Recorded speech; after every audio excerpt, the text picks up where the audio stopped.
Welcome back to Akhil math classes. Hello बच्चों, कैसे हो आप सब। मैं पूनम मैम आज आपको डीएवी 5th क्लास का जो लौह पुरुष है सेकंड लेसन है उसका अभ्यास कराऊंगी। पहले वीडियो में हमने सेकंड लेसन का पूरा पढ़ा था और समझा था। आज हम इसका अभ्यास करेंगे इस वीडियो में। अगर आपने पहली वीडियो नहीं देखी है सेकंड लेसन की तो आप वीडियो जाके देख सकते हैं वीडियो सेक्शन में जाके, या मैं लिंक शेयर कर दूंगी आपको डिस्क्रिप्शन में, आप वहां जाके भी देख सकते हैं। ठीक है बच्चों, तो अब हम पढ़ते हैं। जो अभ्यास होगा हमारा पाठ में से होगा। जो पहला क्वेश्चन है हमारा, वल्लभ भाई को देश किस नाम से याद करता है, क्यों। जो वल्लभ भाई हैं उनको पूरा जो देश है किस नाम से जानते हैं और क्यों जानते हैं। बच्चों इसका क्वेश्चन आंसर हम पढ़ते हैं। वल्लभ भाई को देश लौह पुरुष के नाम से याद करते हैं क्योंकि वह लौह के समान दृढ़ता अपने आप में रखते थे। यह दृढ़ता उनमें बचपन से ही थी और आजीवन बनी रही। दृढ़ता मतलब बच्चों यहाँ पे मजबूती है। सरदार वल्लभ भाई के बचपन से ही उनमें दृढ़ता या मजबूती रहती थी जो उन्हें बचपन से ही थी, और आजीवन जो पूरे जीवन बनी रही, इसलिए उन्हें लौह पुरुष के नाम से जाना जाता है। ठीक है बच्चों, तो अब सेकंड क्वेश्चन पे अब हम आते हैं। वल्लभ भाई ने अपने जीवन के विषय में कब निर्णय लिया था। जो वल्लभ भाई है अपने जीवन के विषय में, मतलब अपने जीवन में कब निश्चय लिया था और उनमें क्या उनमें दृढ़ता थी।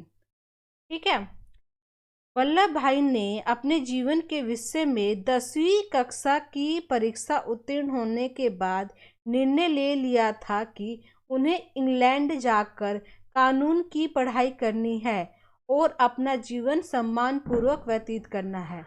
उन्होंने पहले से ही डिसाइड कर लिया था, जब मैं 10th क्लास पास कर लूँगा तो मैं इंग्लैंड चला जाऊँगा और वहाँ पे कानून की पढ़ाई करूँगा और अच्छे से जीवन व्यतीत करूँगा। जो अब हम आते हैं थर्ड क्वेश्चन पे। थर्ड क्वेश्चन हमारा था, वल्लभ भाई स्वतंत्रता संग्राम से किस प्रकार जुड़े। किस प्रकार जुड़े हम देखते हैं आंसर इसका।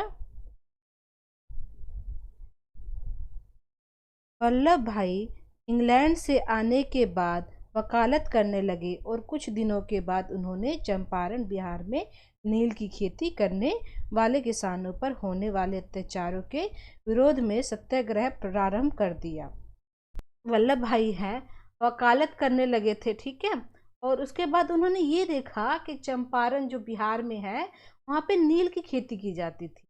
तो नील की जो खेती की जाती थी किसानों द्वारा की जाती थी और उनके ऊपर ना बहुत ज़्यादा ही अत्याचार करते थे और विद्रोह करते थे, विरोध करते थे उनके ऊपर। ठीक है, मतलब जो किसान हैं उनके ऊपर बहुत ही अत्याचार करते थे, कर दिया, जिस वजह से भारत के स्वतंत्रता आंदोलन में कूद पड़े। जिस वजह से ये देख के अत्याचार, जो वल्लभ भाई है ये अत्याचार देख के स्वतंत्रता आंदोलन में कूद पड़े, स्वतंत्रता के लिए लड़ने के लिए कूद पड़े। ठीक, इसी के साथ उनकी मुलाकात गांधी जी से हो गई और गांधी जी के सत्य और अहिंसा के सिद्धांतों से वल्लभ भाई बहुत ही प्रभावित हुए।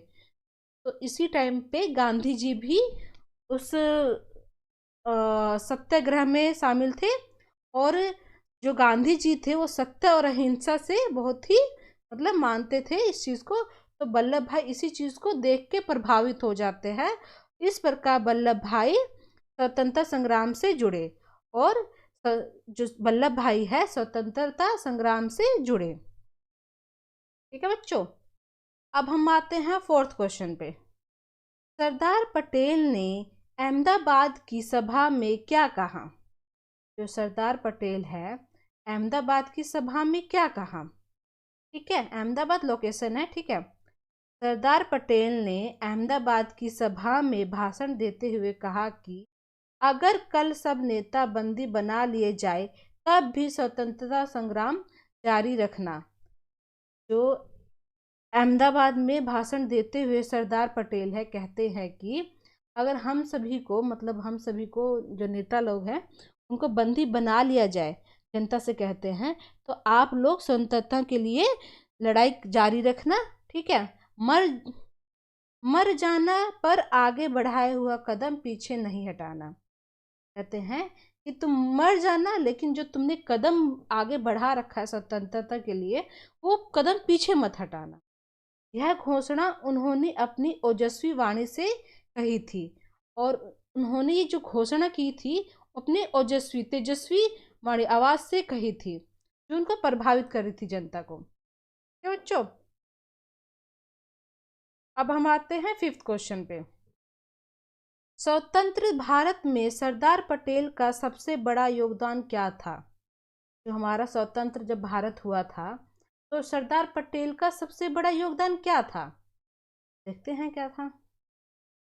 स्वतंत्रता भारत में सरदार पटेल ने भारत का जो रियासत और धर्म के नाम पर बंटवारा हो रहा था, उस समस्या को रोकने के लिए सरदार पटेल ने अपनी कूटनीति, प्रेम, दृढ़ता और संकल्प शक्ति से उस बंटवारे को रोककर उनकी रियासतों को भारत में विलीन होने से के लिए मना लिया था। जब भारत स्वतंत्रता हो रहा था, तो वहाँ पे रियासत और धर्म के नाम पर बंटवारा हो रहा था, ठीक है। रियासत मतलब छोटे राज्य जिसमें शासन किया जाता है, ठीक है। बंटवारा हो रहा था। इस समस्या को रोकने के लिए सरदार पटेल ने कूटनीति और प्रेम, दृढ़ता और संकल्प, इन सब चीज़ों से बंटवारे को रोककर अपनी रियासतों को भारत में विलीन मतलब मिला लिया था, होने के लिए मना लिया था। अब हम आते हैं 6th क्वेश्चन पे बच्चों, ठीक है। जो हमारा 6th क्वेश्चन है, किसने किससे कहा? नीचे दिए गए कथन किसने किससे कहा, ये है, ठीक है। तो हम पढ़ते हैं। क जो हमारा आता है, देखो, यदि तुम शहर चले जाओगे तो खेत के काम काज में मेरा हाथ कौन बटाएगा? ठीक है, ये क्वेश्चन है क्या। तो ये किसने किससे कहा था बच्चों? यदि तुम शहर चले जाओगे तो खेत में कामकाज में मेरा हाथ कौन बटाएगा? कि काका ने वल्लभ भाई से कहा, ठीक है। जो काका यहाँ पर है वल्लभ भाई के पिता है, जो वल्लभ भाई सरदार वल्लभ भाई है उनके पिता है। सरदार काका ने वल्लभ भाई से कहा, ठीक है। ख्या आते हम अब। मैं पढ़ लिख कर कुछ बनना चाहता हूँ, कोई भी बाधा मुझे आगे बढ़ने से नहीं रोक सकती। तो इसमें किसने किससे कहा है? वल्लभ भाई ने काका से कहा। तो जो सरदार वल्लभ भाई हैं वो पढ़ना चाहते थे, ठीक है। तो उन्होंने अपने पिताजी से कहा कि कोई भी बाधा मुझे आगे बढ़ने के से रोक नहीं सकती, ठीक, मैं पढ़ लिख कर कुछ बनना चाहता हूँ। तो क्या आते हैं बच्चों।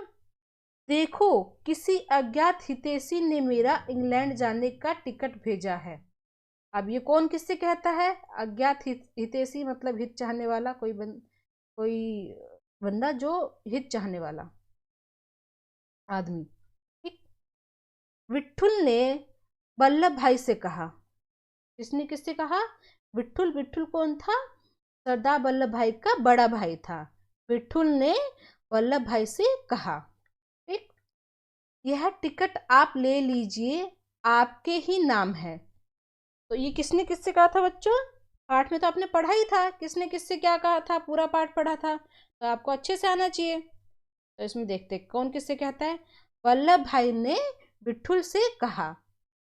जो वल्लभ भाई है अब विठुल बड़े भाई से कहते हैं कि यह टिकट आप ले लीजिए, आपके ही नाम है, ठीक है। अब हम 7th क्वेश्चन पे आते हैं बच्चों, ठीक है। 7th क्वेश्चन हमारा क्या है? पाठ के आधार पर ठीक शब्द छांटकर वाक्य पूरे कीजिए।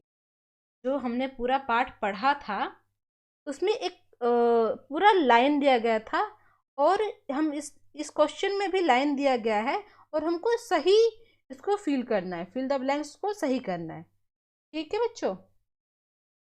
तो हम पहले आते हैं क्या में। मैं छुट्टियों में आकर डैश का कामकाज देख लिया करूंगा, ठीक है। अब इसको कैसे फिल करेंगे? अब तुम्हें तो पता ही है बच्चों सब, अब सबको कि कौन किससे कहता है। जो सरदार वल्लभ भाई हैं अपने पिता से कहते हैं, किसके लिए? खेत के लिए। ठीक है, खेत के लिए, कामकाज के लिए। मैं छुट्टियों में आकर खेत का कामकाज देख लिया करूंगा। तो यहाँ पे क्या आएगा बच्चों? खेत। ठीक है, खेत का कामकाज देख लिया करूंगा। अब हम आते हैं ख पे। डैश की यह दृढ़ता उनमें आजीवन बनी रही। किनमें आजीवन बनी रही? सरदार वल्लभ भाई पटेल में। अब हमें इसमें दो ऑप्शन दिए गए हैं, क्या हमें लिखना होगा? बचपन से या किशोर अवस्था। बचपन होता है बच्चों जो जन्म से, ठीक है। किशोर अवस्था होता है आपका 12 साल से 21 या 22 साल तक होता है किशोर अवस्था, ठीक है। तो हम इसमें बचपन की यह दृढ़ता उनमें आजीवन बनी रही। सरदार वल्लभ भाई पटेल के बचपन से ही ये दृढ़ता उनमें बनी रही। अब हम आते हैं ग में। कानून की पढ़ाई करना ही वल्लभ के जीवन का डैश बन गया। तो क्या बन गया था? उद्देश्य या ध्येय?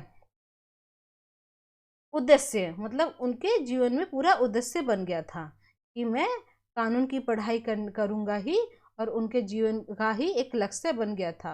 उद्देश्य मतलब लक्ष्य ही होता है, ठीक है। उद्देश्य बन गया है, कानून की पढ़ाई करना ही वल्लभ भाई के जीवन का उद्देश्य बन गया। ठीक। अब हम आते हैं घ पे।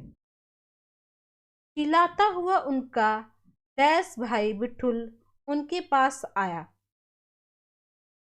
विठुल कौन था बच्चों? बड़ा भाई था ना, ठीक है। हमने पाठ में पढ़ा था विठुल बड़े भाई थे, ठीक है। चिल्लाता हुआ उनका बड़ा भाई विठुल उनके पास आया, ठीक है। यहाँ पे आएगा बड़ा। अब हम आते हैं डा पे। वल्लभ भाई ने अपने बड़े भाई के हाथ से डैश ले लिया। बच्चों हमने पाठ में पूरा पढ़ा था, टिकट भी था लिफाफा भी था। तो इसमें लिफाफा था, लिफाफा के अंदर टिकट था, तो हम इसे लिफाफा लिखेंगे, ठीक। वल्लभ भाई ने अपने बड़े भाई के हाथ से लिफाफा ले लिया, ठीक है। लिफाफा ले लिया, तो इधर आएगा लिफाफा। हम च पे आते हैं, ठीक है बच्चों। गांधी जी ने वल्लभ भाई को डैश की उपाधि दी। जो गांधी जी थे वल्लभ भाई को किस चीज की उपाधि दिए थे? ठीक, किस चीज के दिए थे? सरदार। तो गांधी जी ने वल्लभ भाई को सरदार की उपाधि दी थी, तो इधर आएगा सरदार। ठीक है बच्चों, आज के हमने इस अभ्यास में सेकंड का अभ्यास है जो हमने पूरा किया। नेक्स्ट वीडियो में हम थर्ड लेसन करेंगे, ठीक है। और इस अभ्यास को पूरी तरह आप पढ़ो, समझो, ठीक है, याद करो। हो सके तो आप लोग अपना नोटबुक बनाओ और लिखो इन सबको, ठीक है। ये सारे आपके क्वेश्चन आंसर हैं, आप नोट डाउन कर सकते हो, लिख सकते हो, ठीक। और याद कर लेना, ठीक। एग्जाम्स में आपके यही क्वेश्चन आंसर आएंगे और आंसर आपका यही परफेक्ट है, ठीक है, ठीक। तो ठीक है बच्चों, आज का वीडियो यहीं तक हम समाप्त करते हैं। धन्यवाद वीडियो देखने के लिए, और चैनल को सब्सक्राइब कर देना और लाइक कर देना वीडियो को। ओके, धन्यवाद बच्चों।